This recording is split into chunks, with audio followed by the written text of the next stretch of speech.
of baseball rules review.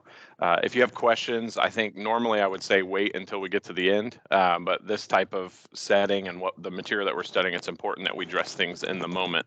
I would encourage you, if you have your rule books, get them out. If you're using the rulebook app, that's what I use. Have your phone ready. If we have questions, we'll go straight to the rule. One of the perks of relationships in Little League, one of my best friends is Stu Hartenstein, who happens to be our Central Region Director. And when I told him that I was doing this, I asked him, I said, hey, I just need some questions, like what, and the email that I sent to you guys earlier this week is literally a list put together by him of the most asked questions that he gets at the regional level. So this is from coaches around the region. If we have questions as we dive in, or if we have questions on a topic or a rule that we don't talk about, we can absolutely dive in. But we'll go ahead. I just turned them into a PowerPoint so everybody could see. Jim, go ahead. Maybe. Yes, please. There we go. And you can just click through.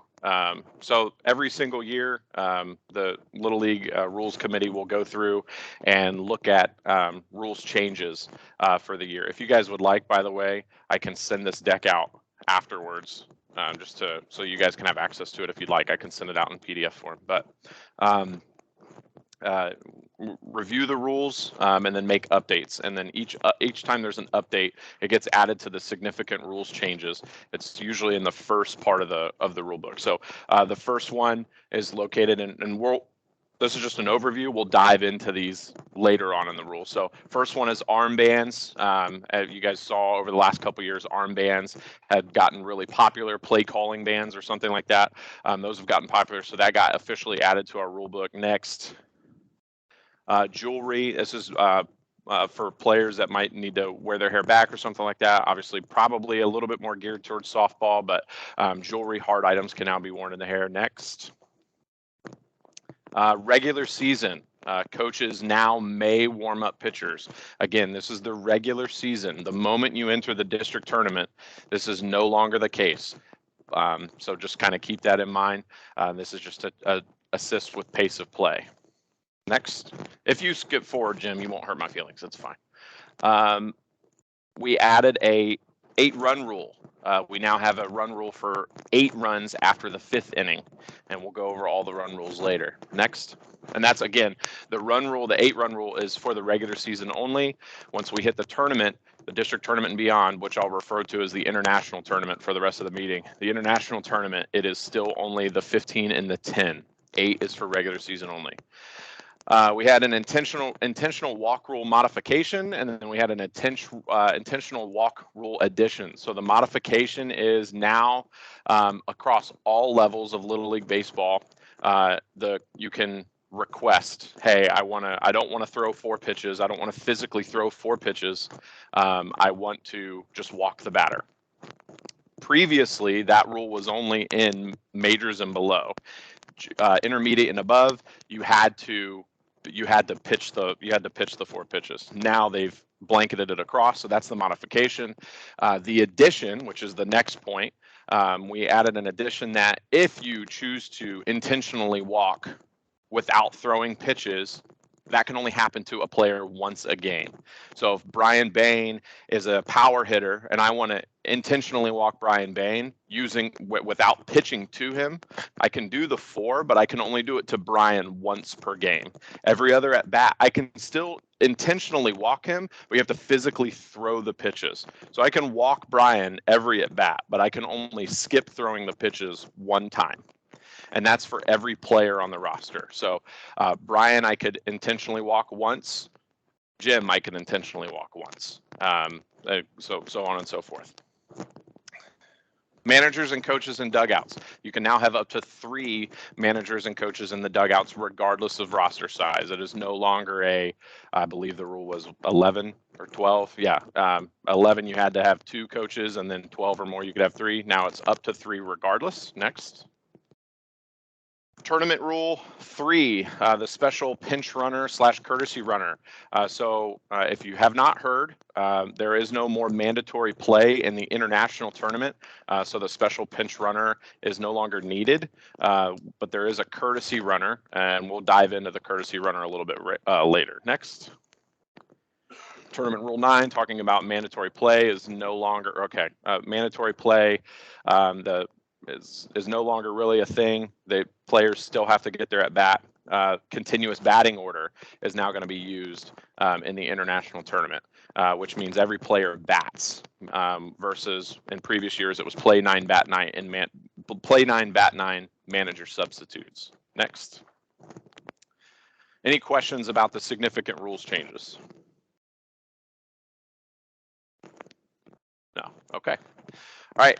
Regulation 6. Again, this is in regulations. So the rule book is kind of like significant updates, and then a rule book breaks down into kind of the boring stuff, the organizational structure and all that type of stuff. And then there's regulations, and then there's the rules, the playing rules 1 through 9. So wanted to highlight regulation 6. Obviously, pitch count is a big deal. The catcher can become a pitcher provided they have not caught more than 4 innings in a day. If you take 1 pitch in the 4th inning, you've caught in the 4th inning. So what that means is you can catch for 3 innings and then go pitch, but you have a maximum pitch limit of 20 pitches, and then you can go back and catch again. So if you have somebody that is like a strong player and you want to like totally exhaust those options, you could have them catch for 3 complete innings, have them pitch in the 4th inning, and then have them go back to catch the remainder of the game.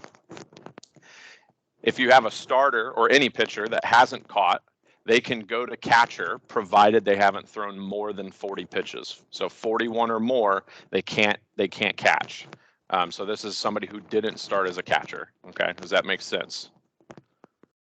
Pitch count. So if they're league age 6 to 8, again, this is about the age of the player, not the name of the division. The age of the player. If they're 6 to 8 years old, they have a pitch count of 50. 9 to 10 years old, they have a pitch count of 75. 11 to 12 years old, they had a pitch count of 85. And 13 to 16 years old, they have a pitch count of 95. Yes, maximum. Yes. I want to explain, just make sure that everybody understands what a threshold is. A threshold applies to the pitch counts and the catcher to pitcher situations and the pitcher to catcher situations. What that means is the threshold, if they reach 85 pitches during an at bat, they can continue that at bat. They don't have, it's not a drop dead stop. Let's get really specific here. So I catch 3 complete innings and I want to pitch 20 pitches. Well, let's say pitch 19 is the first pitch to a new batter, and then it takes 7 pitches for that at bat to end. I can still go catch because I started the batter with less than 21 pitches. That's the key. It's what you start the at bat with, not what you end the at bat with. So that's the threshold exception, if you will. And the same goes true for the days of rest. The threshold applies for the days of rest. So we'll get into days of rest really quickly. 66 or more, you need 4 calendar days. 51 to 65, you need 3 calendar days. 36 to 50, you need 2 calendar days. 21 to 35, you need 1 calendar day. And if you throw 0 to 21 pitches, you need no calendar days of rest. Add 10 pitches for the 15 and 16-year-olds. So the 15 and 16-year-olds, it would be 76, 61 to 75, so on and so forth down the line. Okay. And so what that means is the threshold also applies to the days of rest. So if they start a batter with 65 pitches, if batter number, I guess that's a bad example, 64 pitches. If they start a pitch with at bat with 64 pitches, so we'd be here, and they finish the at bat with 67 pitches, they would fall into this threshold. That they're at that 67 pitches and they start a new at bat, they are now at this threshold. Okay, so it's all about where they start the at bat. A lesser known rule that's not really explained very, like it's in there, it's plain as day. You cannot pitch in 3 consecutive days. Even if you throw 5 pitches, 5 pitches, 5 pitches, you cannot pitch in 3 consecutive days. Something that's not really talked about a lot. Jim.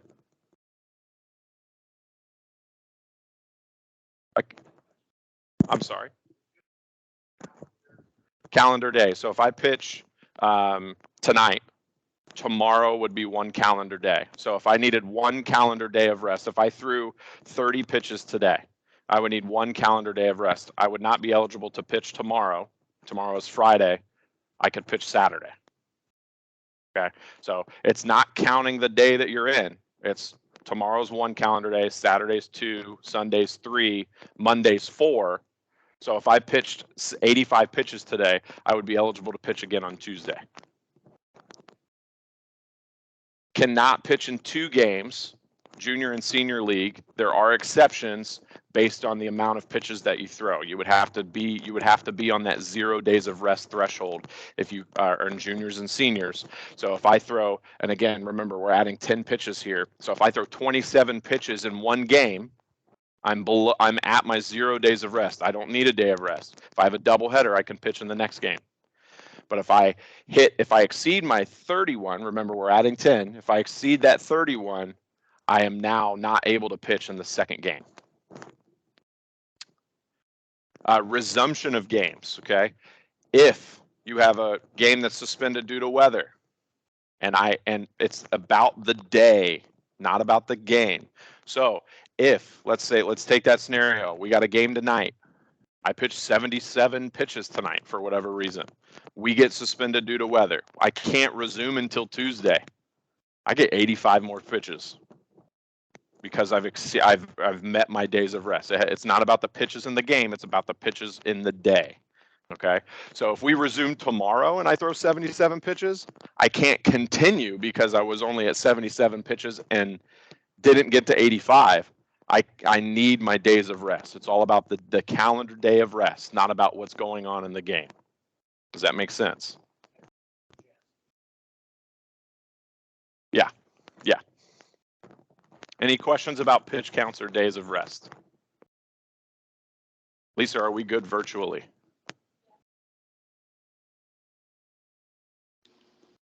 Gotcha. Yes. Okay, cool.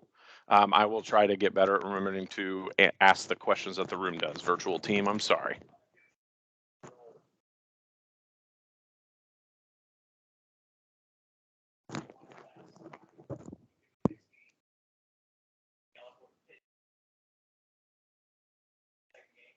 So if I go 25 pitches in game 1, the question was junior and senior, what's the total number of pitches? It's still the day. So if I go 25 in game 1, I'm eligible to pitch game 2, but I'm only eligible to pitch 70 in game 2 because it's 95 for the day, not 95 for the second game. Good question. All right, we can go ahead and move on. Bat specifications, it's important to talk about USA bat for the majors and below, the dimensions for those bats. Go ahead and go next, Jim. USA bat or the BB core for the intermediate and above. Go ahead and go next. Minors and majors, you're going to have the 33 inch in length, or 33 inch in length, 2 5/8 inch in diameter. Intermediate and juniors are going to have the 34 inch in length and 2 5/8 inch in diameter. Senior league, you're going to jump up to 36 with that still 2 5/8 inch. Senior league is the only division that has the drop in effect, the bat drop. That would be the next one, Jim. The bat drop.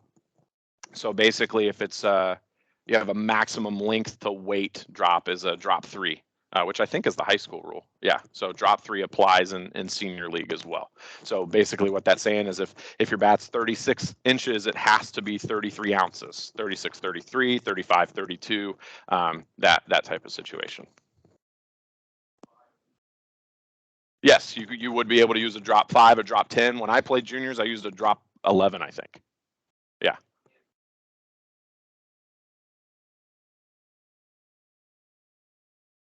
Yes, for intermediate and above, intermediate, juniors, and seniors baseball, they can use either the USA bat or the BB Core bat. If your bat says BPF 1.15, those are no longer allowed in Little League Baseball. We're looking for the BB Core, and it would be explicitly written on the barrel of the bat. The USA stamp, if you're using a USA bat, would be on there. If you have bats, if you see your players using bats that become deformed, if they're showing signs of crack or dents, be responsible. If you see that, I would just ask that you just take them out of play. It's a safety thing. If we knowingly allow like defective equipment on a field, we become liable in a lot of different areas. So just be smart with that. Fun note, a lot of people don't know, and I'm always the bad guy when I enforce it. Batting donuts are not allowed in Little League Baseball. Okay. Don't ask why. It's always been a rule. Don't know why. I think it's probably because it could fly off. I'm really not sure. It's always been a rule. It's buried down there in Rule 1 that nobody reads. You can use the batting sleeve, though. The weighted batting sleeve, that's fine. But batting donuts are not allowed in all levels of Little League Baseball. Pine tar is also not allowed in all levels of Little League Baseball. I just throw that in there. I don't know which leagues are going to have juniors and seniors, but both of my experiences at the senior regional and the senior World Series, we had to make teams literally hot water and soap pine tar off their bats because it's illegal and not allowed in any level of baseball, Little League Baseball. Questions on bat specifications? Okay. What's that? Wooden bats are okay. They have to meet the same parameters, the 2 5/8 inches. They have to be able to go through the bat ring. USA bats will still on the wooden bat, the laminate will still have that screen print on there and stuff like that. As far as like specifics, you can find the bat specs in 1.10. If we want to dive into wooden in particular, we can at the end of this particular presentation. It's totally fine.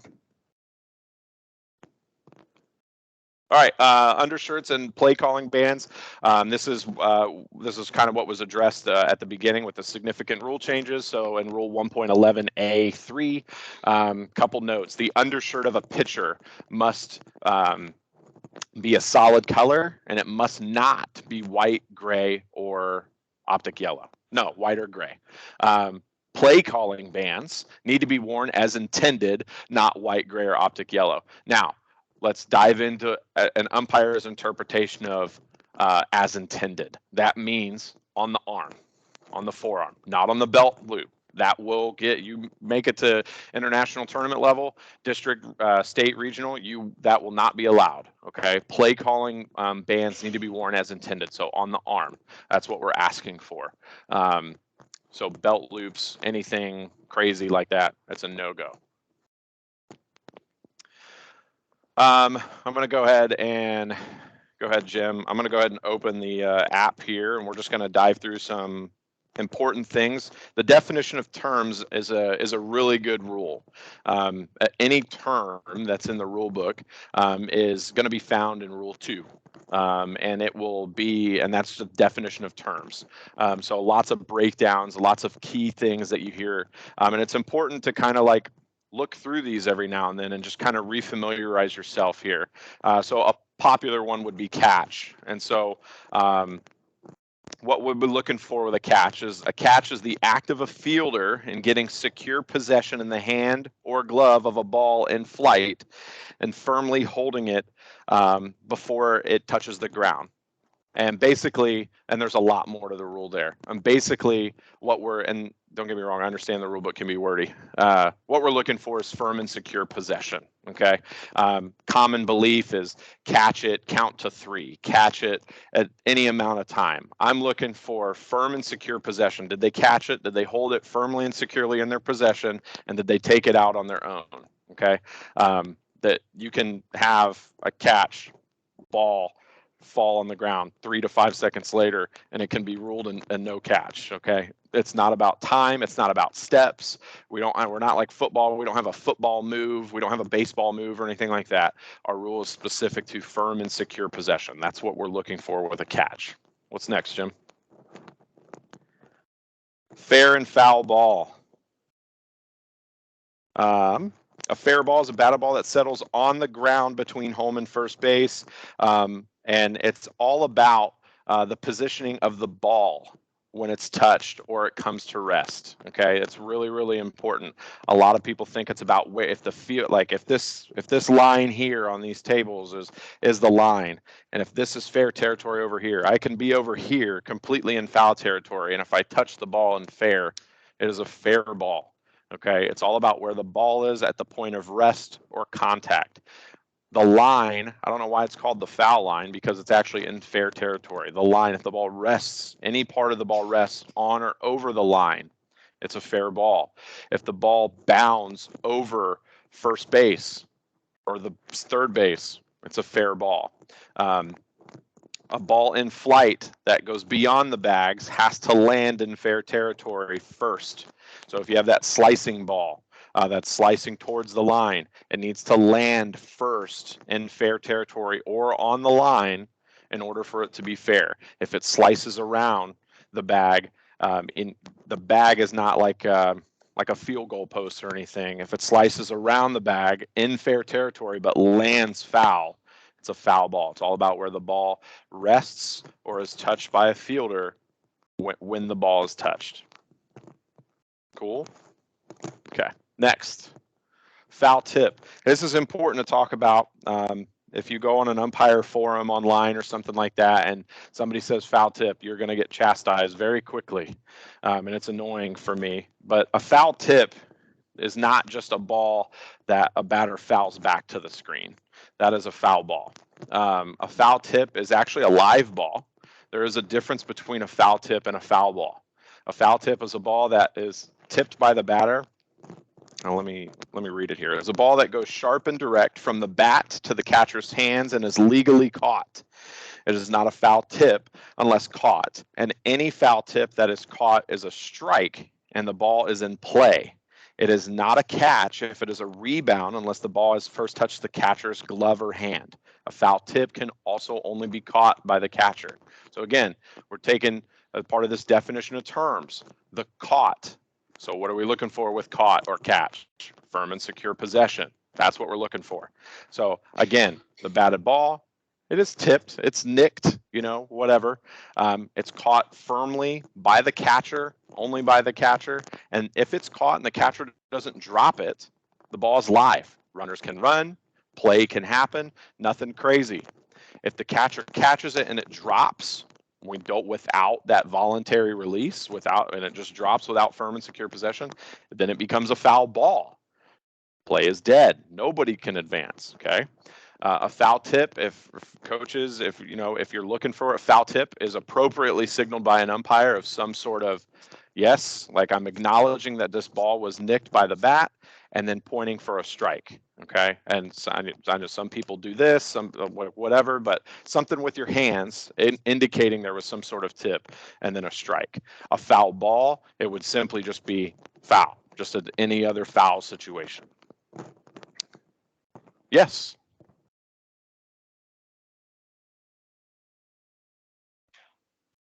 Yes. Yeah. A foul tip. The question was, does it apply to any count? And yes, a foul tip on strike 3, if it's caught, you have a strikeout. A foul tip, but the ball's dropped, it becomes a foul ball. You have a foul ball, and another pitch, not a strikeout, because it's not a strike. So a foul tip has to be caught for the ball to remain live in play. If it's not caught, it becomes a foul ball. Questions? Okay, next. An illegal bat. An illegal bat, let me find it here. The big thing that we want to talk about with illegal bats, there's a rule for illegal bat actually specifically, and we'll get into it. If there's an illegal bat, whether it's sizing, whether it's damaged or whatever, there's penalties for an illegal bat. And they're probably the most harsh penalties in the entire rule book for something that probably feels minute as a coach. Like, why is this a big deal? Little League doesn't want any liability or anything like that when it comes to illegal bats being used. And so that's why the penalties are really harsh. We'll get into illegal bat in a little bit. Next, illegal pitch. A legal pitch is a pitch that is delivered to the batter when the pitcher does not have the pivot foot in contact with the pitcher's plate.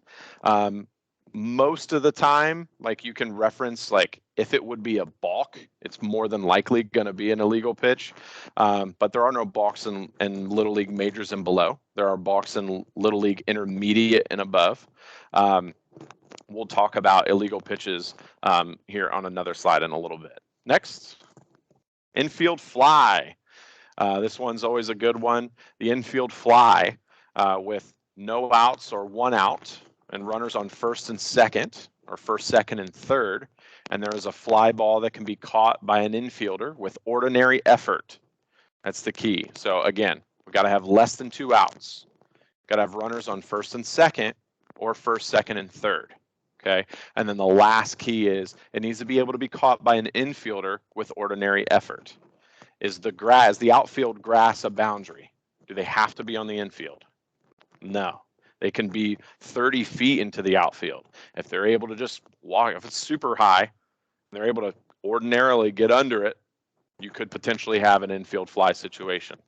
If an infield fly is not called by an umpire, you could still have an infield fly situation. It's one of the few rules in the rule book that specifically address it. It says if it's not called, it can still be applied after the play is over. So it's important to be aware of that situation. Again, runners on first and second, or first, second, and third with less than 2 outs. Fly ball, ordinary effort. Now, definition of a fly ball. You could probably find it. A batted ball that goes high in the air, or the high in the air in flight. Okay, and a lot of people think that the infield fly is benefiting the defense. You're actually benefiting, like if you know baseball and understand force plays and stuff, you're saving the offense. Like the offense needs to be grateful for the infield fly. Question.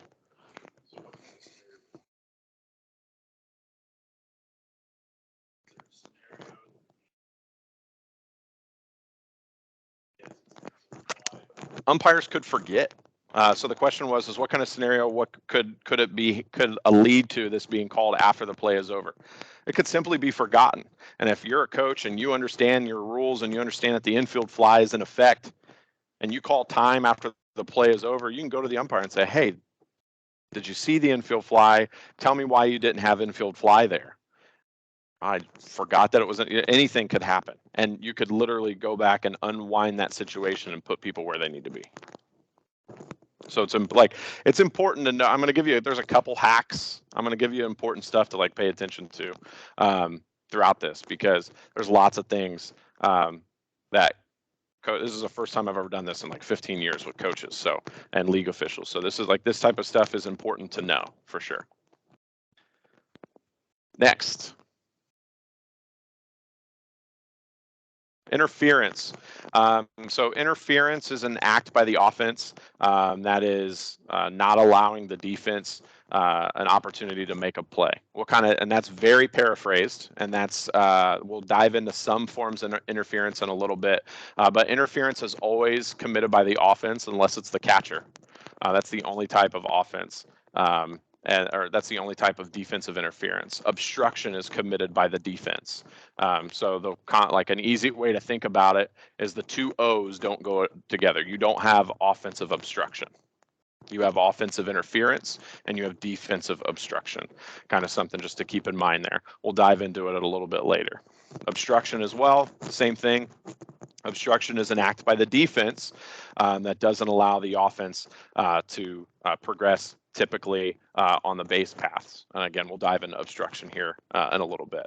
Next, a tag. That's a good one to look at as well.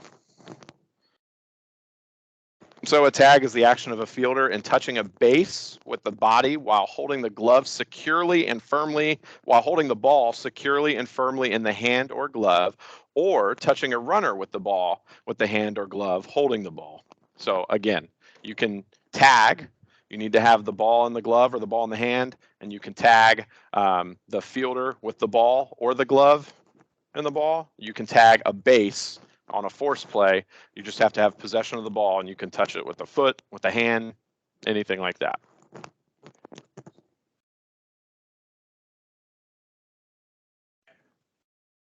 Tag a player, correct. Yes, you can tag a base with, yeah, you can tag a base on a force, but to tag a player, you have to have either ball or glove in ball.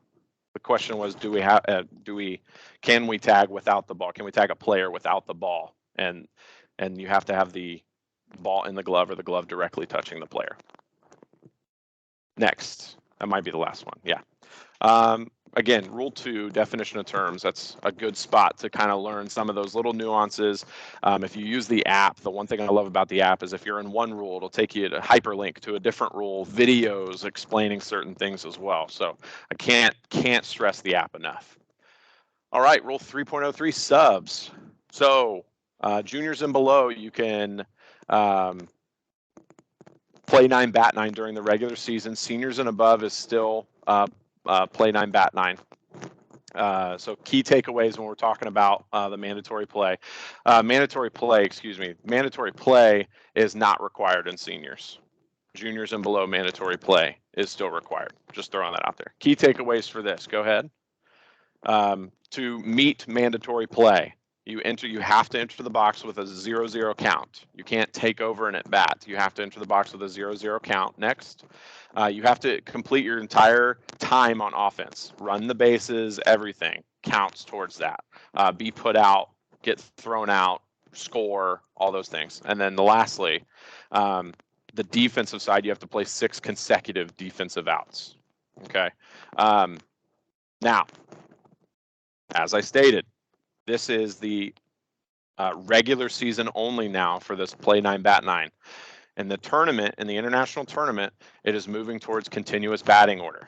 So local leagues now have the option to either adopt continuous batting order or continue to use play 9, bat 9. I'm torn on it because I would say you want to have your players and coaches as used to what they're going to experience in the international tournament as much as possible. The Little League purist in me wants every kid to play. And I think the thing like to keep in mind is like with continuous batting order, every kid is playing, but it's no longer required for them to be on defense. So that's kind of the takeaway there. So it's up to y'all and your local leagues on how you want to operate. But again, CBO, continuous batting order, is what's being used in the international tournament moving forward, where every player on the roster bats 1 to 10, 1 to 11, 1 to 12, 1 to 13, whatever. This play 9, bat 9 is only going to be used for senior league and then regular season for everybody else.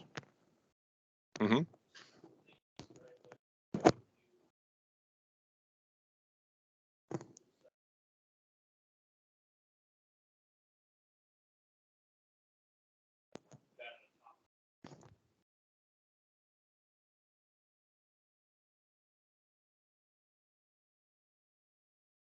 So mandatory play, the only exception is a game shortened by any reason, and so that would be a run rule.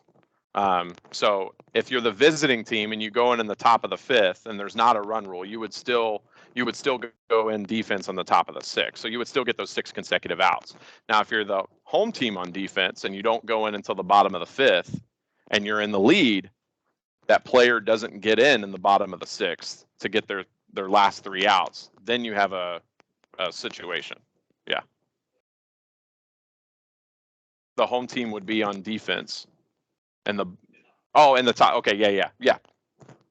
But yes, the same. You have to get your players in.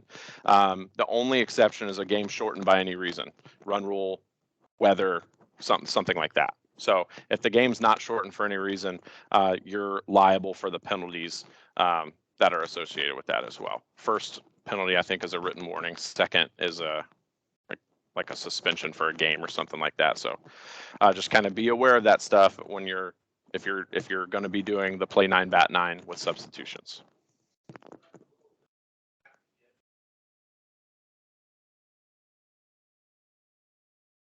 That's a tournament. That's like a tournament practice, yeah, just to make sure, because like at the international tournament, it was like we are not going to have mandatory play violations. So yeah. So the question is do they have to be in by the 4th inning, and that's more of a It's not a rule. It's more of a suggestion for the international tournament. Rule 3.09 next. I don't remember what managers. Again, warming up pitchers is now allowed by the managers in the bullpen, during the game, in between innings and stuff like that. You're able to do that in the regular season. Now, the purist in me would say, I would love to have a manager getting a catcher ready to get the catcher out there to warm up the pitches for the pitcher. The whole reason of this is pace of play. We want to be able to empower the teams and coaches to be able to get their pace of play however possible. But moving forward, you will no longer have an umpire jumping down your throat or anything like that during the regular season about pitchers being warmed up by their coaches. Okay. Again, I encourage you. I would rather see time dedicated to getting the catcher ready, but that's just me. Next. Yes.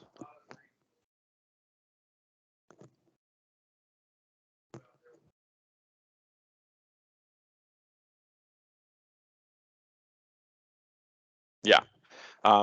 It was it didn't pass by a lot. Like it was like 60 something to 30 something. Like it was pretty slim on the passing side. So next. And again, international tournament, you can't do it. So I would say don't get used to it, but that's just me. Continuous batting order is going to be found in Rule 4.04. Next. 4.10. Let me go over. Can you go back to that one, Jim? I want to just double check, make sure I go through this here. So 4.04, the batting order shall be followed throughout the game unless a player is substituted for another. A league may adopt a policy of a continuous batting order that will include all players on the team roster present for the game batting in order. If this option is adopted, each player would be required to bat in his or her respective spot in the order. However, defensively, they can be entered wherever. You can have fun with defense. It doesn't matter. You don't have to report defensive subs. It literally doesn't matter. Except the catcher and pitcher, we need to know who's pitching for pitch count and all that type of stuff. Absolutely. Mandatory continuous batting order for T-ball and minor divisions. If T-ball and minor divisions, player gets injured, hurt, or needs to leave the game to go to wherever, you just skip over as if they were never there. There's not like an out or anything like that. If a player arrives late, this is like a benefit to the player. If they arrive late to a game site, game's already started, you just insert them at the end of the current batting order. Yeah, that's a T-ball and minors. Mm-hmm. Next, sorry. Run rule. Again, so 4.10 is where the run rules are going to be. We still have the 3 innings, 15 after 3. Okay, 15 after 3. So if it's the top of the third, home team's ahead 17-1, you get 3 outs, game over. Okay, we've all been there. I've been there one time where it was 33-2 in the second. Hated my life, and I had the plate. It was terrible. 10 runs after 4. And 8 runs is the new one after 5. Again, the 8-run rule after 5 is for the regular season only. I've been there where you're up 9-1 going into the 5th, and we're all praying just 2 more runs. Let's go home, and it just doesn't happen. You're there through the 6th. So again, 15 after 3, 10 after 4, 8 after 5 for your run rules there. Next. Important note here, home team obviously needs to bat unless they're the team in the lead. So again, if the visiting team is up 17-1 in the 3rd, we need to go to the bottom of the 3rd and give the home team obviously the opportunity to bat. So the home team needs their opportunity to bat unless they're the team winning. Next, double headers. Pretty easy for the lower divisions, minors, 1 designated hitter, double header in a calendar week. Majors, you can have 2 I did it again. Double headers in the calendar week. No triple headers. You cannot play any triple headers in majors. And then intermediate and above, double headers are permitted at any time. So you could literally play 10 games a week, 5 nights a week, and get double headers Monday through Friday if you're intermediate, junior, or senior. Don't recommend it. Player counts. Go ahead, next. You have to have 9 and at least one acting manager or coach. 8 or less is no game. If you're playing a game and you have only 9, somebody gets hurt, doesn't work. Okay, you can't keep playing. Okay, important to note, if you're a league that's going to do play 9, bat 9, and manage subs, if all of your subs have met mandatory play or they're married to another player in the lineup, you have your 9 players. Somebody gets injured. Does anybody know what you do if? So let's say all the subs have been met. I get hurt and I'm the center fielder. None of our substitutes can come in because they're married to other players. Does anybody know what happens? The opposing manager gets to select who comes into the field. Okay, so just throwing that out there. So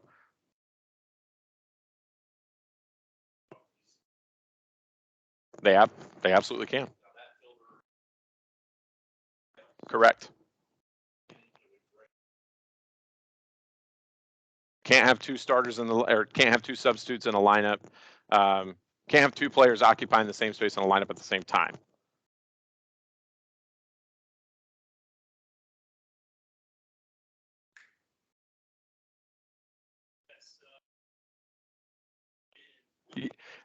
Yes, it erases the marriage. Yes, it erases the marriage. Yes, yeah. It erases the marriage there, but that's the only option. The opposing manager, and if they want to pick the worst player, they can, and there's nothing the manager of the injured player can do. Like it's their choice. Okay, so just keep that in mind. So it's strategy. Do you do all your subs in the second inning and obviously hope nobody gets hurt for the rest of the game, or do you kind of manage that? So. Yeah, player gets sick or injured, ill or injured is what the handbook, the rule book says. So again, if they're incapacitated for any reason, they're not able to continue, and all the subs have been met, the opposing manager selects who comes in. We're not going to stop a game when there's 13 players there, but we also don't want to gain have the team with the injured player potentially gain an advantage by putting somebody else in the lineup because somebody was sick. So that's why we leave it to the opposing manager.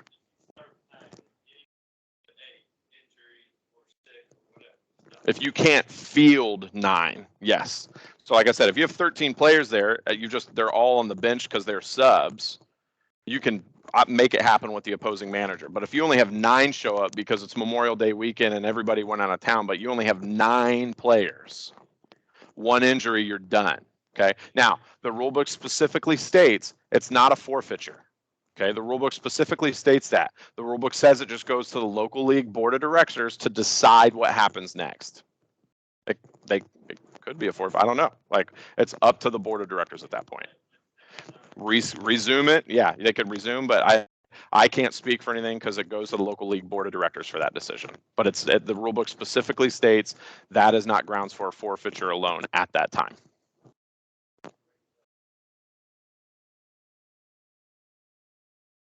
The question is, does that count if it's a regulation game? I'm not sure, so we're going to look here. If a player's ejected, that's the same as not as being sick or injured. They can't come in just because the ejection doesn't go away just because you need a player.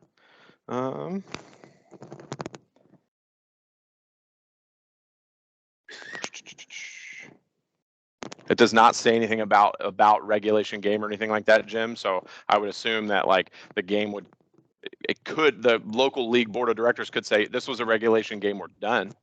But the rule doesn't say specifics about it ending because it's a regulation game. So we can't invent anything there. Next. Inning run limit. So this applies to your T-ball minor league divisions. I think it's important to talk about. So T-ball, you have 3 outs until all players have batted. So everybody bats around, or you get 3 outs. That's when an inning ends in T-ball. Minors, you have 3 outs until all players have batted, or the 5 run per inning. So you can have 5 runs per inning, 3 outs, or you bat around. Worth noting, I think it's the next one, Jim. The local league can choose to suspend the 5-run rule in the 6th or any extra innings as well. So in the last half inning of the game, you can choose to suspend the 5-run inning, or you can still make it to where the 5-run inning is the end all be all. And the reason that it's there is so that way people can choose to play through the entire game, because you can get really creative with math and understand that if this team scores 5 in the top of the 6th and this team scores 5 in the bottom of the 6th, this team's still going to win, or this team's still going to win. And people just kind of like, let's just stop playing now. That it's there to, you can either suspend it or you can keep going, whatever you want to do. Next, foot in the box rule. So this is important for two options. So this is technically a league option. Okay. My personal note, I would highly prefer that you take it, because this is like super strictly enforced once you get to the district tournament and beyond, the international tournament. The foot in the box, okay? And what that means is pitch comes in, batter does whatever, takes steps out of the box. You may need to keep, hey, batter, we need 1 foot in the box at all times, okay? Now, it's really on the rule book kind of explains when they're allowed to have their foot outside of the box, but it's more often than not, like, they can leave the box for a lot of different reasons. Really, the way I break it down is like on a called pitch. So if it comes in and I say strike, don't have your foot in the box. If it comes in and I say ball, have your foot in the box. But 6.02 gets into the details there. On a swing, they can leave the box. When they're forced out, like a brushback, they can leave. When they attempt a bunt, they can leave. When the catcher doesn't catch the ball, they can leave. When a play has been attempted for whatever, like a play, a pickoff, throw, whatever,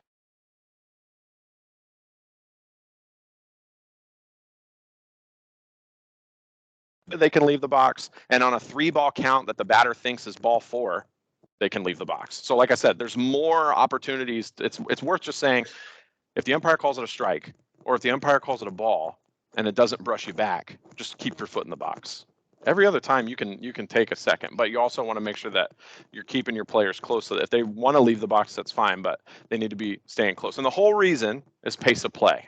Okay, as umpires, we're graded on pace of play at the international tournament level. We're graded on it, like we're literally timed on our pace of play. And the reason is because, I don't know about y'all, I love Little League and I love baseball. I'm actually a fan. Like, I understand the pitch clock in the major leagues, but I'm more of a fan of, like, I don't think 3 hours is too long for a Major League Baseball game. That's just me. However, I think 3 hours is incredibly too long for a 6-inning Majors Little League game. Okay, I think 2 hours is too long for a 6-inning Majors Little League game. And where you really start to lose game time is in between innings, is on these little nuances here. That's why I'm sure I've probably umpired a game for you at some point and you've been on the field. My in between innings, like, you got a minute, maybe not even a minute. Like, we're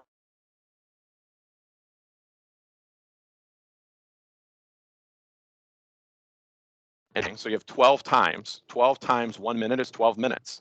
If you have an umpire that's out there not paying attention to the in between innings, and maybe it takes 4 minutes per half inning, that's 48 minutes. Their game is by default going to last 30 minutes longer than mine. Just right there, just an in-between innings. So it's all about pace of play. We want to get the kids in and out, and get everybody playing the game as quickly as possible, as safely as possible. So if the league is doing, so I'll speak for the international tournament. You have a foot out of the box. You have 1 warning from me as the umpire. Hey, I need 1 foot in the box, please. Okay, cool. You do it again. For me as an umpire, I'm going to say, batter, like, I'm not going to do anything demonstrative. I'm going to say, hey, batter, I need your foot in the box. Typically, I'm listening to the announcer so I can call you by name. Hey, I need your foot in the box, Chris, do it again in the same at bat. Hey, I'm going to get demonstrative. I'm going to give you a hand signal. Hey, I need your foot in the box. If it happens again, it's time, box violation, strike. That's your penalty. And I can do that 3 times. I can strike you out on a foot in the box.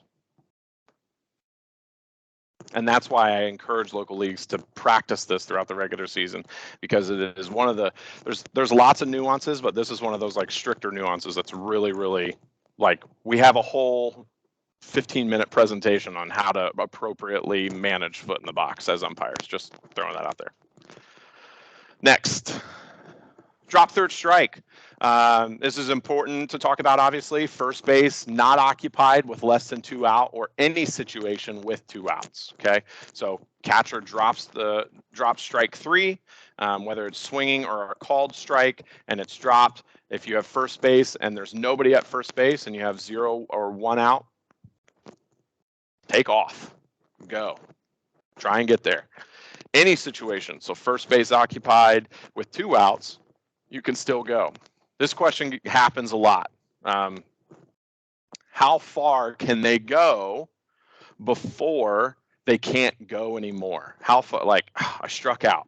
Everybody's running. We all do it every single game. We're run, run, run. How far can the batter go before they can no longer advance to first base? Most rule sets is the dirt circle. A lot of people think he can't go anymore. He can't go anymore. Our rule is specific to dead ball territory. For most of the leagues, I'm trying to think, the dead ball territory in most of our leagues is going to be the moment they enter the dugout. Usually, I can't think of any league that has any specific, like, weird nuanced fields or anything like that. But anywhere they enter dead ball territory most of the time. So they could literally walk all the way to the dugout, provided they don't put a foot in the dugout. If they finally realize they could go to first base, they could take off to first base. It's the way the Little League rulebook reads, dead ball territory. I personally wish it was once they leave the dirt circle. That's just me. I got to enforce these rules.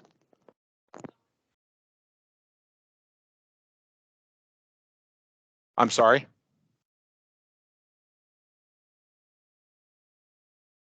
Yes, majors and up only. Now, there is a local league option for minors. You can adopt it. I personally say don't do it.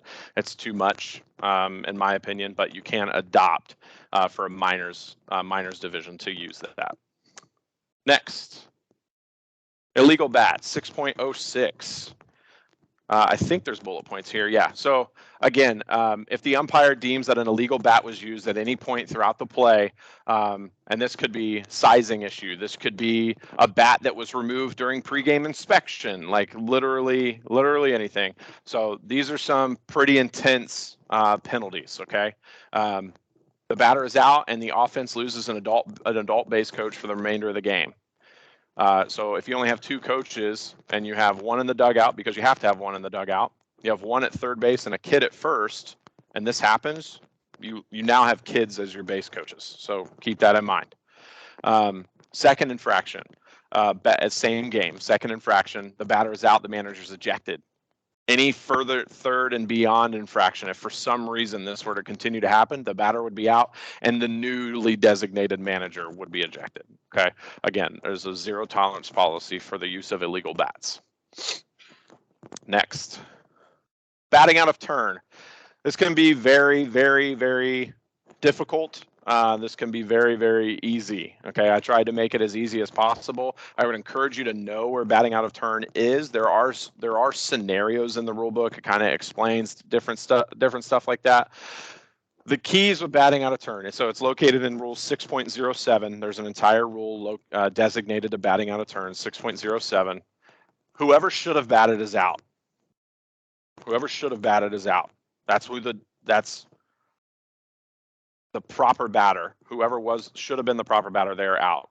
Play resumes with the next batter in the lineup. Okay, it can get kind of weird if you have a play happen and runner on base. Any play that happens as a result is legal. We can dive into batting out of turn at the end. I at least just wanted to give you guys a spot of where it is. 6.07. The keys to remember: if the person who should have batted is out, and then you resume with the next one. If it goes and it's not caught, the batting order becomes new. You skip over somebody, and once a pitch happens to the next batter, then we have a new game. Okay, it has to be appealed. It has to be appealed by the defense to be caught for outs and stuff like that. So again, if Brian is supposed to be up to bat, I skip Brian and I come up to bat, and it's caught by me before the at bat or after the at bat's completed, I get a single to first base. Brian is called out, and then it's my turn to bat again because I batted in Brian's place. Brian is out, I have to bat again. Next. Awards. This is important. There's a lot of assumptions and stuff like that when it comes to awards, and this is base awards, ball out of play, stuff like that. So 704 and 705 kind of really break down. There's like, it tells you all of the 3 base awards, tells you all of the 2 base awards, tells you all of the 1 base awards. It's important to know stuff that you probably never see. There's things that I haven't seen, like detached equipment, like somebody tries to throw a glove at a fly ball or a batted ball. That's 3 bases. If somebody tries to throw a glove at a thrown ball, it's 2 bases. It's important to kind of know those different things. But the one that we see the most, it would be the next one, I believe, is what I put. Next. The 1+1 mentality. That's kind of a myth, okay? It makes sense to an extent, but there's no 1+1. There's no, they get the base plus the one they were going to. Everything, and this is about balls out of play, a ball that goes out of play, okay? Third baseman fields the ball, launches it, and it just sails out of play over the first baseman's head. Okay, it happens. We see it. We'll probably see it tomorrow. If that's the case, you get 2 bases. It's a 2-base award. A thrown ball out of play by an infielder is a 2-base award. So you get 2 bases for that. So the batter would go to second base. Okay, if it's the first play, if the ball is thrown out of play and it's the first play by an infielder, it's a 2-base award from the time of the pitch. If it's not the first play by an infielder, it's from the time of the throw. So kind of important to remember there. If you had a runner on second base, or say runners on first and second base, the second baseman and the shortstop field a ground ball, and they're going to try and turn 2. Get the runner at first out and the batter runner out. They sail the ball. The runner on second would score because it's a 2-base award from the time of the, or I was trying too hard there. It's a 2-base award from the time of from the throw. Okay, there's 2 things to keep in mind when we're talking about awards. There's time of throw, time of pitch. Okay, that's the 2-base ball out of play situation. So if it's a first throw, the one exception is if the outfielder throws the ball out of play. It's 2 from the time of throw. So it's all about like trying to penalize the defense for throwing the ball out of play, but keep it fair enough for the offense. So think instantaneously, it's going to be from the pitch, the first play by an infielder. It's going to be from the pitch. The second play by an infielder or the first play by an outfielder, it's going to be from the time of the throw. So just important as umpires to understand where runners are when things happen like that. Next. One more. Oh yeah, I wanted to talk about overrunning first base. So batter runner's running to first, runs through, turns around towards second base to walk back to first base. That is not a panic moment. Okay, you have to make an attempt to second base. Simply turning and heading back towards first base, and you just happen to turn in the direction of the field, that is not reason for the defense to panic and try and tag somebody out, because there has to be a move towards second base. Simply turning does not constitute that. So important to note here. Next, obstruction. This is probably slowly become one of my favorite rules in baseball. So there are 2 different types of obstruction. Type A play is being made on an obstructed runner, and type B, where the play is not being made on the obstructed runner. Okay, so if there's a play being made on an obstructed runner, the ball is immediately dead. And the runner advances 1 base beyond the last legally acquired. Okay, it's a situation where you might see this type A is like a play at the plate. Okay, where the ball might be coming in from the outfield. The catcher's on the baseline, and the runner has to avoid or run around the catcher in order to try and get to home base before the catcher has the ball. Okay, that would be the play is happening on that runner. We would have time obstruction. The runner would get home base. It's important to note that in Little League, you have to have the ball to not have obstruction. If you don't have the ball, obstruction is still possible. We're not like the MLB and NCAA, where there's the act of receiving the throw immediately in the act of receiving the throw. And the situation I just described, in MLB, it's probably fine. And in our league, you have to have the baseball to be out of the qualms of obstruction. Okay. Type B obstruction, the play not being made on the obstructed runner, where you would see this a lot is kind of that first base situation, a fly ball to the outfield. A lot of our youth baseball players, what they like to do, the first baseman, they run to their base and they stand on the corner of their base because that's what they were taught. Well, if that runner comes around and we think has an opportunity to get to second base and has to go around, navigate way, we could potentially have obstruction. Now, there's no play because the ball's in the outfield. So that's why it's type B. We would wait. We would not kill the play. It would not be a dead ball. The play would continue, and then we would impose any penalties or award any bases. It's important to note here, in that situation, if I as the umpire say, okay, this happened, I'm giving them second base. Like, I'm going to protect this runner to second base. I think that they could have made it to second base. They make it to second base and they get thrown out at second, but I have the obstruction. I'm going to call time and I'm going to award them second base because in my judgment, the obstruction is what caused them to not be able to be safe at second base. Now let's say the same thing. I think that they can make it to second base. That runner rounds second base, heads to third base. Anybody want to take a stab at what happens if they're thrown out? They're out. Okay, I've got them. I'm going to take care of them to second base. Anything beyond that, they can advance beyond that at their own risk. What if they round second base, head to third, and they're like, nah, never mind, and go back to second? Still out. Still out, absolutely. I'm taking them into second base. Anything beyond second base, that's at their own risk. So the question is this up to the umpire? This is 100% umpire judgment, and I love this call. Yeah. Absolutely. If there's, I want to encourage people. I love when coaches want to come out and ask questions. If you don't understand something, call time and go ask a question. Yeah, absolutely. You can say, hey, did you see him? It kind of got in the way of my runner there running around first base. They can consult, get together. Hey, what did you see? Yeah, and I could say, yeah, coach, I had him, but I didn't think he was getting to second base. Maybe it was a line shot and your guy went to second, but I was like, you know what? He's not making it to second. I'm not giving him second. He needs to stay here. He could still advance to, there's no rule that says they have to get second base. It's all about where I think they could get. So it's 100% judgment. Anybody want to take a guess at where you should find the most obstruction? That's just a fun fact. And this is something I've only really learned like in the last 2 or 3 years. Obstruction or interference happen the most in rundowns.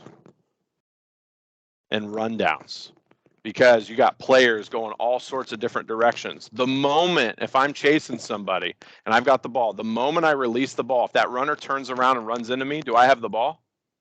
So is that obstruction? 100%. 100%. You have obstruction and interference. I look for obstruction. I tell this when I teach umpires. I look for obstruction and interference in a rundown more than I look for the tag, because it's that intense in that moment of what's happening, who's in whose way, and stuff like that. Next, interference. Same thing, except different. Except there's a lot more layers of interference than there is obstruction. So, and one thing to keep in mind here with obstruction and interference, you don't have to have contact.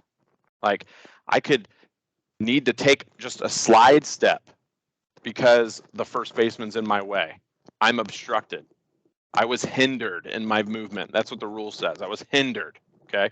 Contact does not have to happen. Intent does not really matter in a lot of situations. There are some where intent does matter, and I've kind of written them down there. But a thrown ball, and it's important to understand when the rulebook talks about batted balls, thrown balls, stuff like that, because there can be different penalties for certain things. There can be different awards for certain things. Intentionally interfering with a thrown ball. That's going to be interference. Anytime we have interference, time is immediately called. The ball is immediately dead, and we start to impose penalties. If a runner intentionally interferes with a thrown ball, time, that runner's out. Interference, any runners go back to the last legally acquired base. So if you have a runner on third that scores and we have an intentionally interfered ball, they're going back to third. Okay. If you hinder a fielder, if you're a runner and you hinder a fielder attempting to make a play on a batted ball, and notice there's no word about intentionally there. So that's where you're a runner. Maybe you're running from second to third and that ball hits you. Maybe you run into a fielder who's trying to field the ball. Okay. The fielder has to be the one that is going to field the ball. Let's say we have a second, and here's some judgment stuff for you. We have a second baseman and a shortstop converging on a ball, and a runner runs into one of them.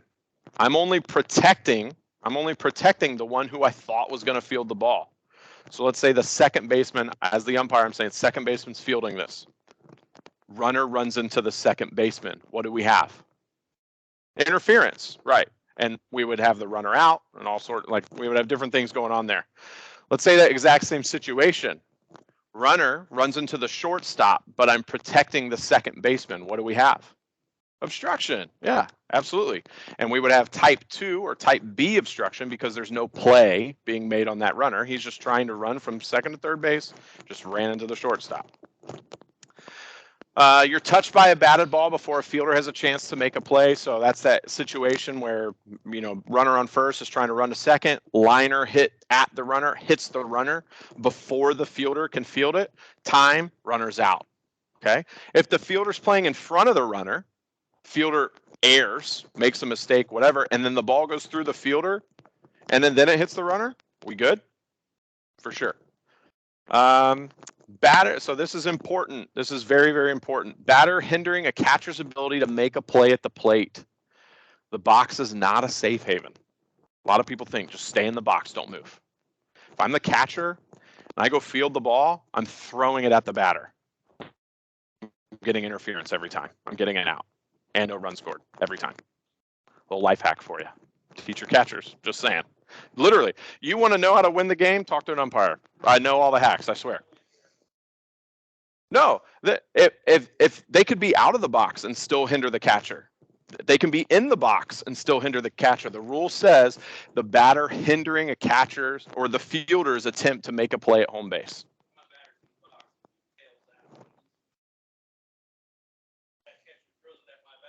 So that's where we would look at the definition. That's where we would look at the definition of a play, right? A definition of a play is we're attempting to make a play on a runner to retire, like for the purpose of retiring a runner.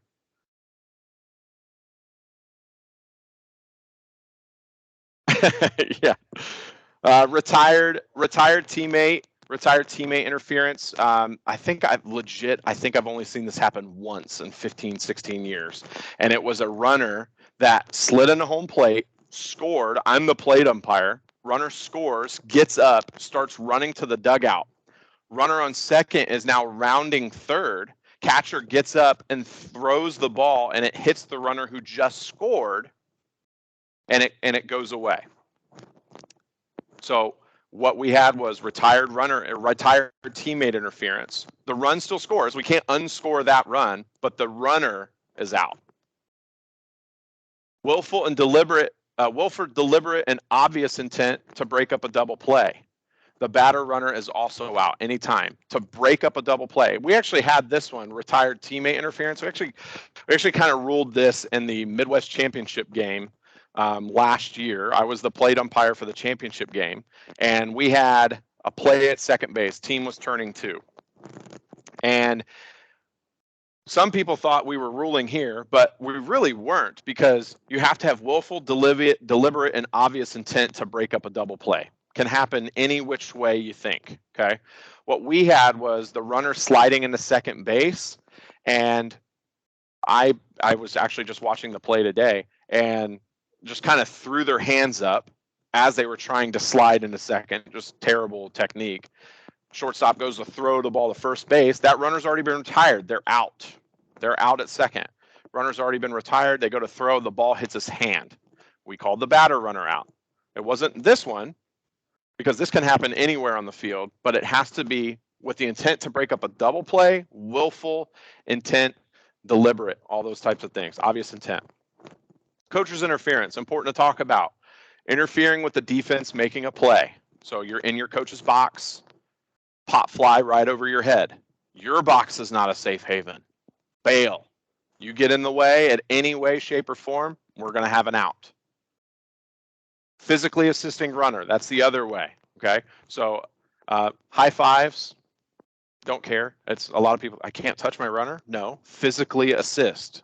Using your hands, physically guiding them, grabbing them back, don't go. That is the one. One I didn't put on here, the catcher's interference. That's pretty cut and dry. A catcher interfering with the batter's attempt to hit the ball, or any fielder attempting or interfering with the batter's attempt to hit the ball. So again, catcher's interference, you'd have time, and the batter would get first base. Happened to me twice in the Midwest Championship game. It's pretty intense. And then an additional note here, just since we're on interference and stuff, there is no must slide rule in Little League. Okay, you must attempt to go around. Attempt to avoid must slide or attempt to go around. So important to note there, you do not have to slide. Little League majors and below, you cannot slide headfirst into a base. You can slide headfirst returning to a base. Important to note. So if I round first and I go too far, and I'm, oh crap, they're going to try and throw behind me, I can dive headfirst back into a bag. I can't dive headfirst into a bag while I'm advancing.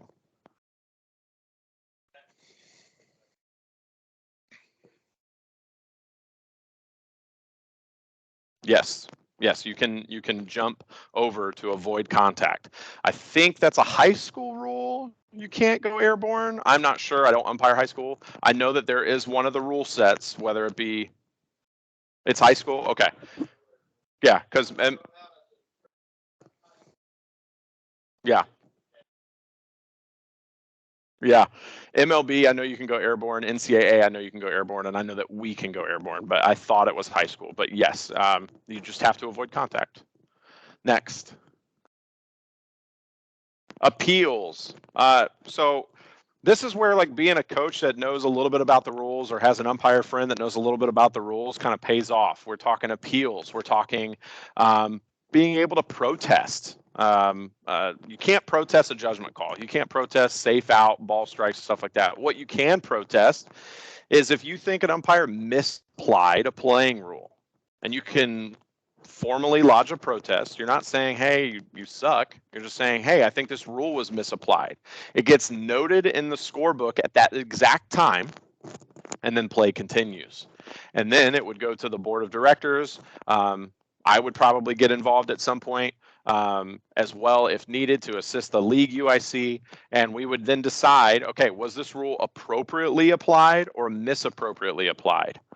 If the team that filed the protest lost the game and the rule was misapplied, we would start the game over from the time the protest was applied. So that's why it's important to notate that in the scorebook.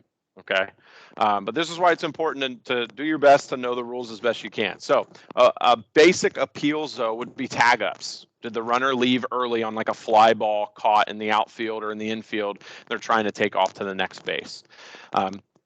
When that happens, you have three coaches. You have players. You have intelligent players. Somebody on your team's job needs to be watching the runner leave.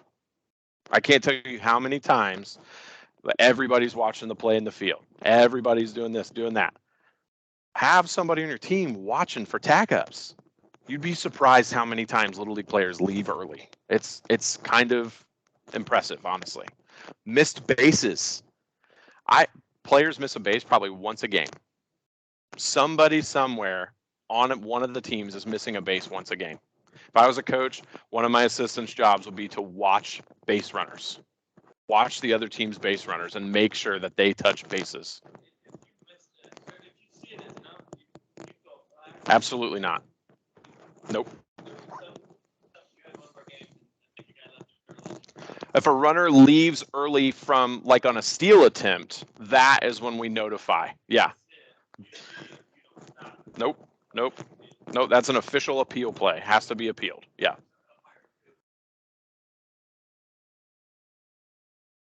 Yes. Yeah, absolutely. Key for an appeal, the ball must be live. So play happens, whatever, players call time or whatever, time is out on the field. If you need to tell your players, like, hey, we're going to appeal this play, okay? You can tell them what to do. You just need to wait for the umpire to put the ball in play, okay? And then it's like, hey, Johnny, step off the rubber, throw it to second base, and make sure that you tell the umpire we're appealing that this runner left early. Important to note, if there's multiple runners on a specific situation, you need to let them know which runner. Okay, so if you have 2 runners round second on a play, you need to say the second runner missed second base, or the first runner missed second base. Okay, keep that in mind. Appeals are good until the next play or attempted play. This happened in our district tournament, our Indiana District 6 district tournament last year. We had a situation where we had a runner missing a base. I think it was home plate, if I recall correctly. I was the first base umpire. We had a runner miss home plate. The coach called time, didn't really know what to do. Told him, hey, if you think he missed the plate, we just need to get the ball in play. Okay, get everybody said. He told us, he took a visit because he talked to his defense, so it's a visit. Talked to his defense, explained what to do.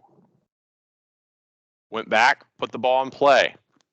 The very next thing that happened was the pitcher had an illegal pitch. That is a play or an attempted play. Did not allow the appeal, couldn't appeal anymore. The team ended up losing by 1 run, and it was a play at the plate. So again, knowing those little nuances are really, really important.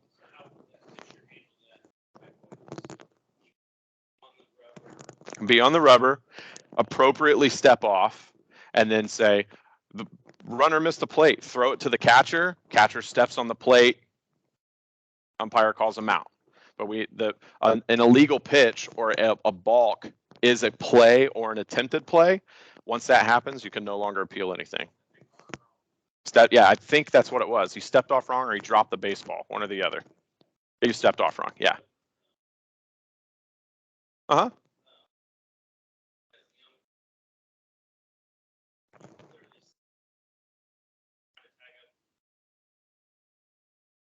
Uh-huh. Yep.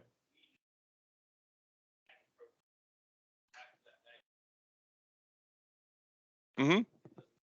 You need to let the umpire know, like, he missed first. Like, the appeal needs to be known. Yeah. Yeah. Mm-hmm. The ball has to be live. That's the key. Any other question? Yeah, absolutely. You can throw behind him to prevent the runner from getting there. Absolutely. And it's just like, hey, that's an appeal. Yes, absolutely. I got you. Yes. Let me look.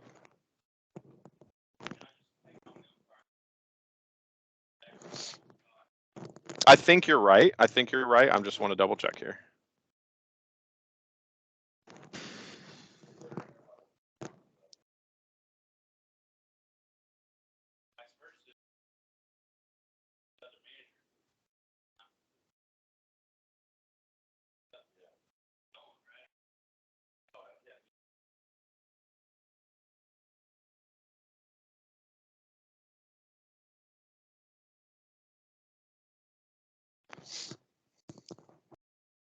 Don, if you want to chime in here, feel free. I'm just looking through the rule really quickly.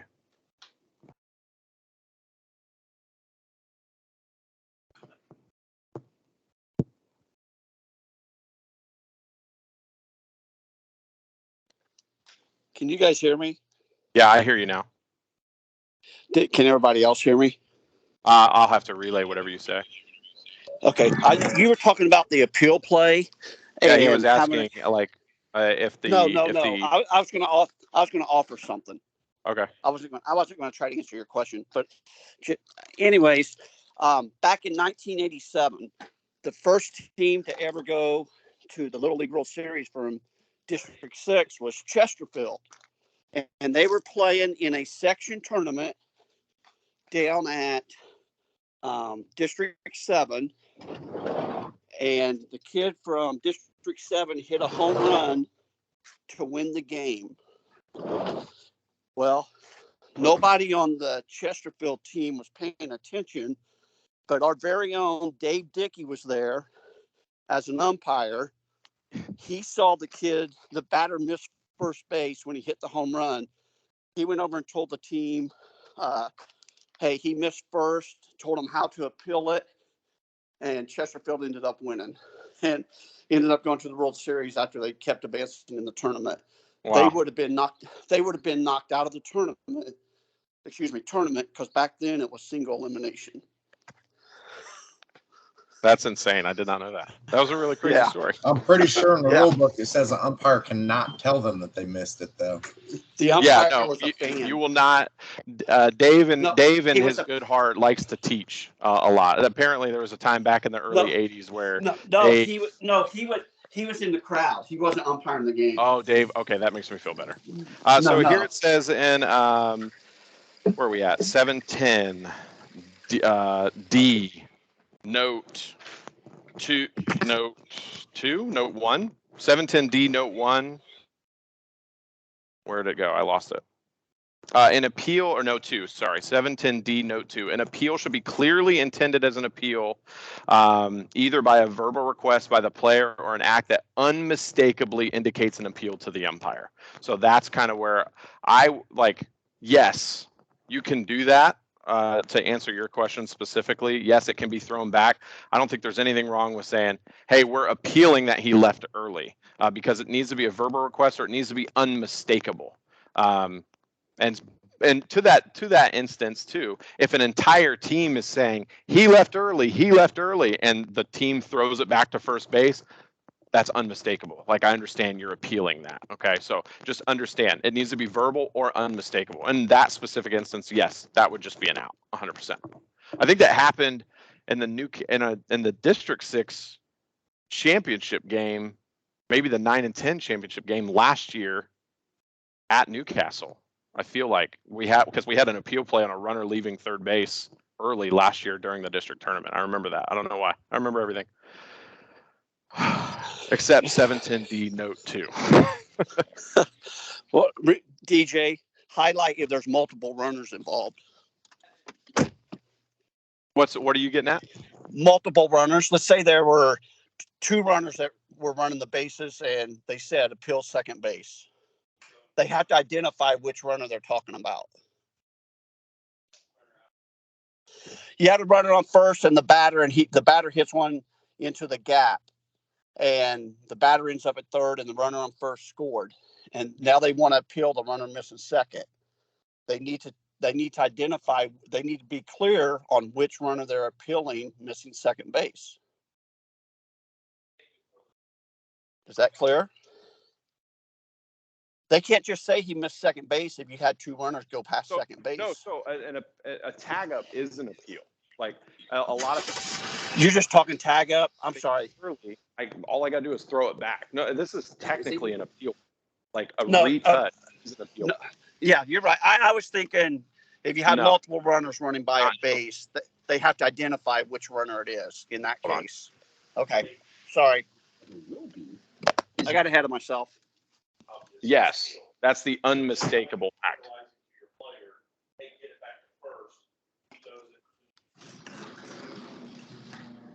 Right. Yes. I see the whole team. Now, and the reason is because I'm trying to apply logic here. I don't think the average group of 12-year-olds without coaches helping is going to know that a player left early. right? Like the coaches are going to be the one assisting them, telling them to throw the ball back, or parents even. No, you're fine. That's why we're here. Mm-hmm. Mm-hmm. Okay.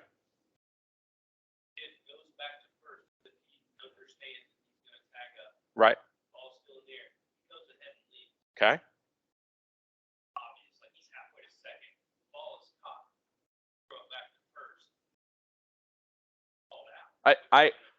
I don't disagree, but by the rule, I'm just saying by the rule, a tag up is an appeal play, and it has to, and in that moment, that would be umpire judgment. In that moment, I can use context clues and going, yeah, these guys are saying this is unmistakable. But I'm letting you know that like you might have an umpire that doesn't apply context. You might need to ask. Yes, absolutely. So.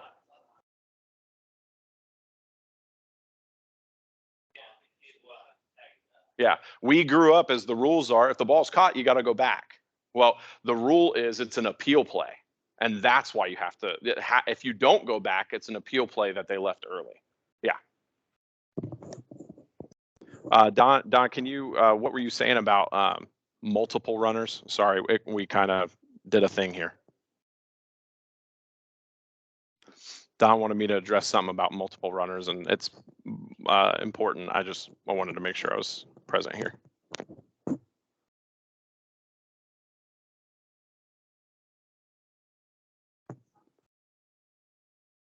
If you're talking, you're on mute. He's also frozen. Okay, we'll move on and maybe go back to appeals. Next. Runner leaving early. It's like and this is for the purposes of a steal, not for the purposes of a tag up, okay? So rule 7.13 is the infamous red flag, time, runner left early, need to go back. This is this rule, 7.13, okay? I want you to know that like probably in the next 2 to 3 years, this will probably go away and become an out. Okay, we will probably eventually make our way to matching the softball rule. This was brought up at Congress this year. It did not pass, but it also wasn't like a terrible vote as well. The only people I know that like this rule are umpires because we're weird. But if you go to 7.13 in the rule book, it literally breaks down every single possible situation. Like it has its own page of how this breaks down and works. Key takeaways: a runner leaving early affects all runners. Okay, the runner on first leaves early and the bases are loaded, it affects everybody. If the runner on first leaves early and there's a runner on second, it affects everybody. Okay, it's not just the runner that leaves early. Runners need to be returned as far back as allowed. So if there is a runner on second base only, runner on second leaves early, batter hits a single, runner on second returns to second. Runner on second leaves early, batter hits a double, runner on second scores. No, you got to go back to third. Okay, as far back as you're allowed because the batter hit a double. Okay, the key here, everything is based on the umpire's judgment of the value of the hit. Okay, so if I as an umpire, and this is the hit, not errors, not the result of the play, nothing, the hit. If I have the umpire, if I think that a ball is hit to the outfield, runners on second and third, and I think double. The runner on third is scoring, the runner on second is staying at third. If I think triple, everybody would score. If I think single, nobody scores. It's the value of the hit, the umpire's judgment of the value of the hit.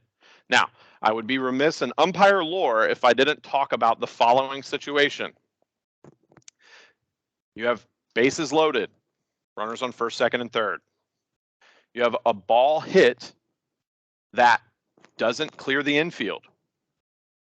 The runner on first is safe.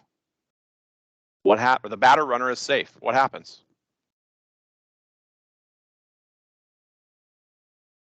Every umpire loves this rule, and it's so dumb. They love acting like they know this rule. This is what is known as the infamous poof rule. So if you have runners on first, second, and third, and a batted ball does not leave the infield and the batter runner is safe, the runner on third goes away.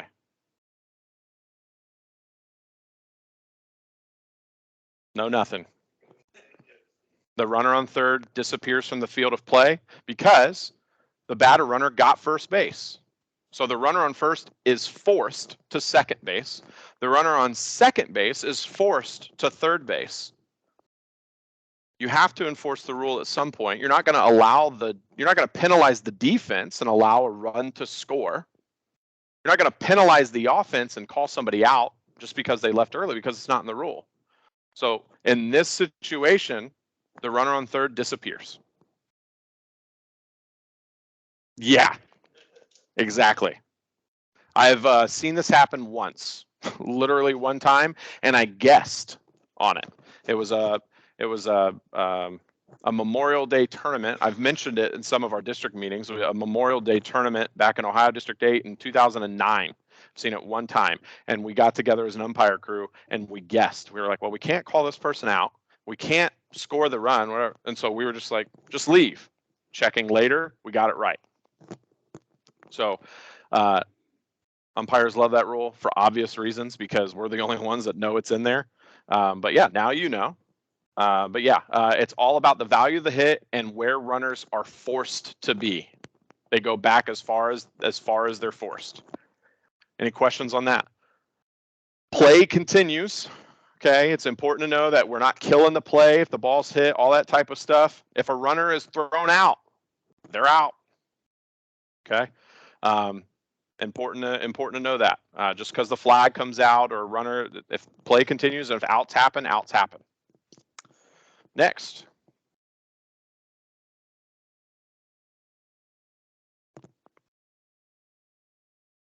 Oh, we're almost done. I think there's like maybe 3 or 4 slides left, I think. Special pinch runner. So it's important to know if you're using this with your play 9, bat 9, once per inning, and I can only be pinch ran for once per game. Okay. The pinch runner must also be a substitute. Okay. Important to note that the pinch runner cannot be an active starter in the lineup. They have to be a substitute. If I'm a substitute, Brian's on second base, coach wants to sub out Brian for me because I'm quicker or whatever reason, I can pinch run for Brian, but Brian can only be pinch ran for once the entire game. I can pinch run for 6 times, but a player can only be pinch ran for once per game.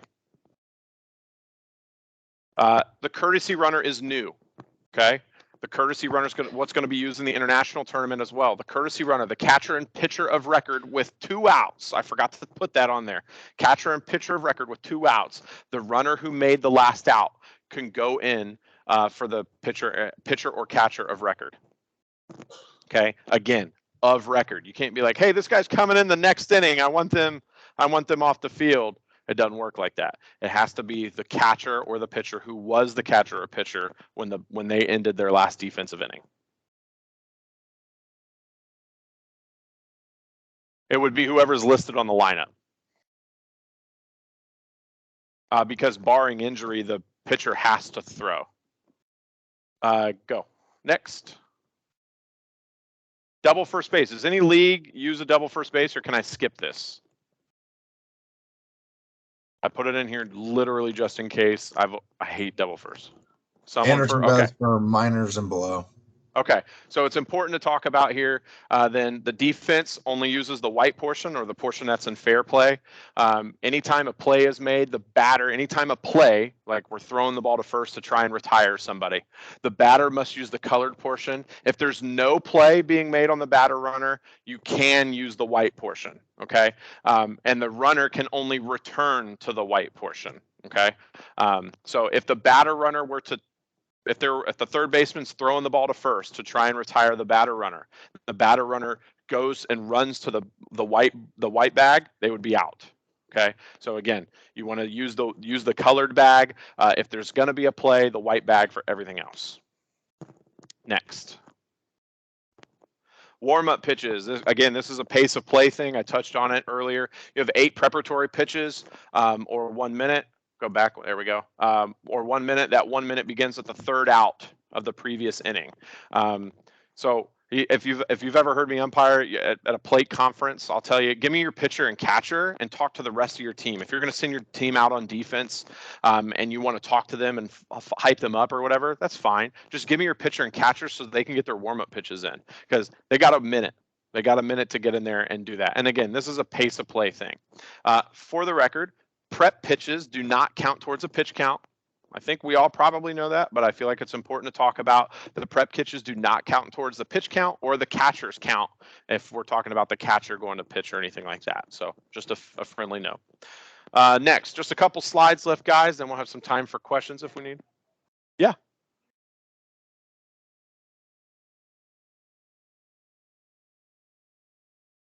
Yes. Yep. Any pitcher that comes out and takes the place on the mound and throws a warm-up pitch, they would be the pitcher. Illegal pitches. So the ball is dead unless the pitch is delivered. Okay. If delivered, the manager, this is a fun one, the manager can elect the outcome of the play or take the illegal pitch. Okay. So if all runners and the batter runner advance and reach their next base, we keep going like nothing happened. Okay. But this is saying, let's say you have a runner on second and third, and there's an illegal pitch. For whatever reason, the pitcher messes up, throws the ball still, the batter cranks a home run. Are we going to stop play and keep everything going there and go back? We can, or the manager can come out and say, yeah, I'm going to take the home run. We're going to ignore the illegal pitch. Okay. There's a couple times in the rule book where the manager can elect the outcome of the play versus the proposed penalty or nullification of penalty. If not delivered, or the manager elects to take the illegal pitch is a ball on the batter, and we need to make sure a pitch is being added to the pitch count. So it's important. Remember that situation I told you last year in our district tournament with that pitcher made the illegal pitch on the appeal play? That was also their 21st pitch on a play, and it took them out of contention to be able to pitch the next day on the second day of a double elimination. He was specifically brought in to like close the situation. So there were a lot of layers to that play. And worth noting, no balk in majors and below. Intermediate and up, that's when runners can lead off. So that's where balks start to play. There's A, B, C, D, E, F, G, H, I, J, K, L, M, like 13 different ways a pitcher can illegal pitch. Didn't type all of them out here. They're located in Rule 8.05. A lot of them are what you would think. Did they start the delivery stop? Did they drop the ball while on the mound? All those different types of things.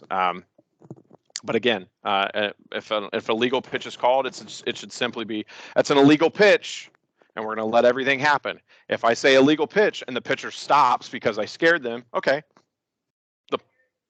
Oh gosh, I thought that was in my headset. What? Play would stop, and then we'll kill it there. Next, visits. This is important to talk about. Once an inning, twice a game. You get one visit per inning. If you go out a second time in the same inning, your pitcher's done. You get 2 visits in a game. If you go out a third visit a game, your pitcher's done. Okay. If you call timeout and it's granted and you take time to talk to your defense, that's a visit. Okay. Keep all that stuff in mind. So if you go out in the second inning and the second inning, your pitcher's done. If you go out in the second and third inning, you're fine. You go out again in the fourth, your pitcher's done.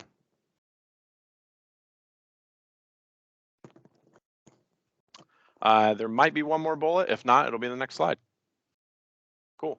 I think this is the last slide, so if you have questions, it's fine. The game coordinator, it's important to talk about with umpires. Sometimes it's hard to find them or whatever. So if you only have one umpire for a game, that umpire has to be an adult. An adult is somebody who is 18 or older. Okay. If you have 2 or more umpires, one must be an adult. There is an exception to that rule.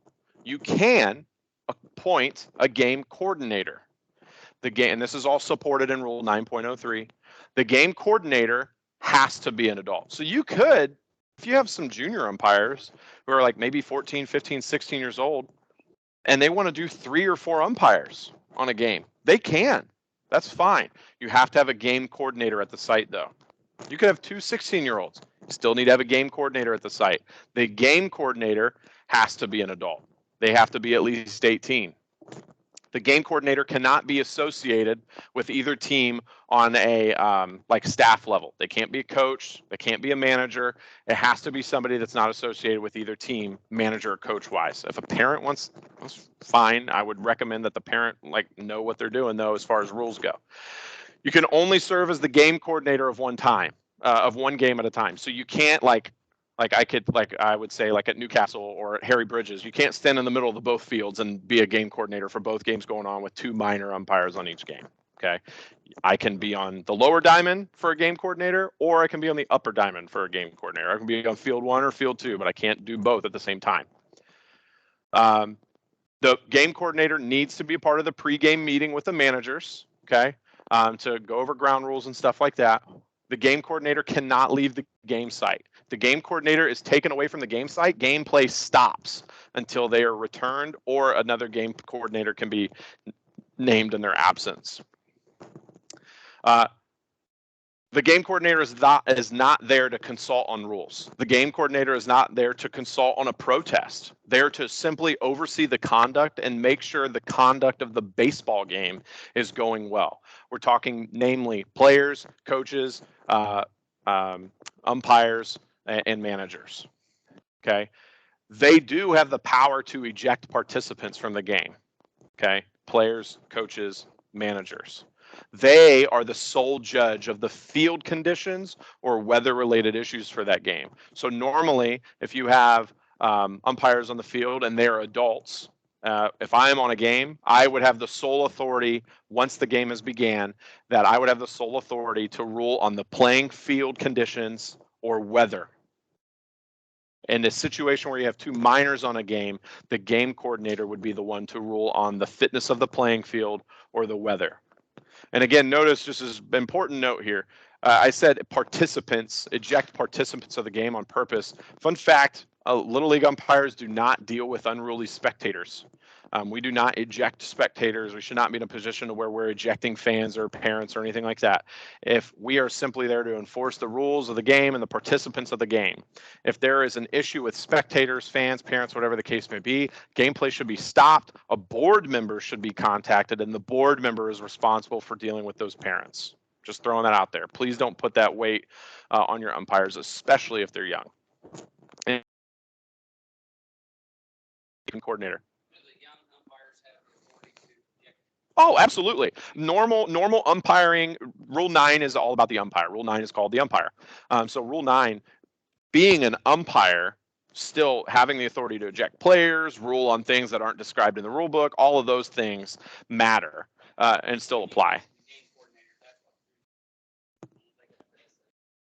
Yep, no. So the only thing that they are the sole judge on is weather and fitness of the field. They can also eject participants along with the umpires that are on. Typically and the reason that's there is because like 15, 16-year-old, if they're getting razzed, they're probably, I remember, well, I'm different. I was very trigger happy when I was younger. But most 15, 16-year-olds, some can tend to get shy and not know how to handle a situation. So that's why this is still new. I'd say within 5 years, maybe 7 years, the game coordinator's not been around forever. Next. We made it. Cool. First, sorry. I know rules are boring. I know it. But it's important to know the rules, obviously.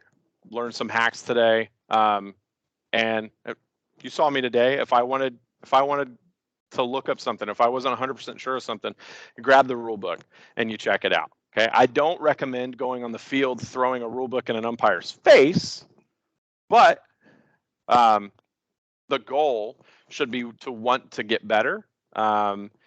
If you have questions at any point throughout the year, my phone number is in my signature of my email. You guys have my email. Sometimes I work. I respond quicker to text than I do phone call. Just throwing that out there, just because of where I work and how I work. But I'm here for you guys. And does anybody have any questions about anything? Yeah.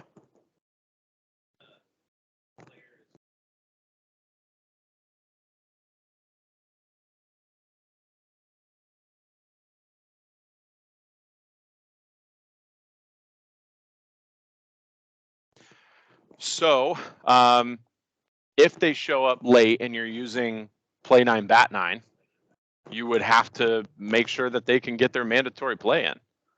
Yeah. Mm-hmm. Yeah. Mm-hmm.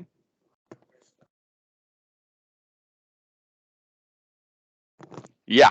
I mean, that's something that you have to weigh. You want to make sure that you can get them that mandatory play. If you're playing CBO, it doesn't matter. Put them in at the bottom.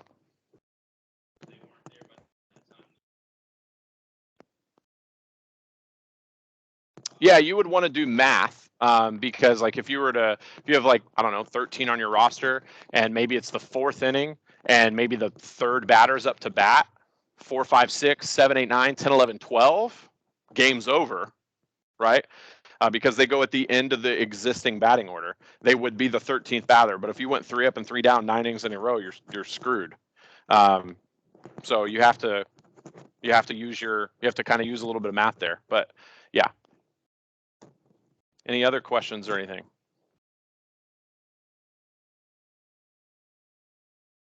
Well, that's all I got. Appreciate your time. And yeah, if there's anything else throughout the year or anything, let me know. Be more than happy to help you.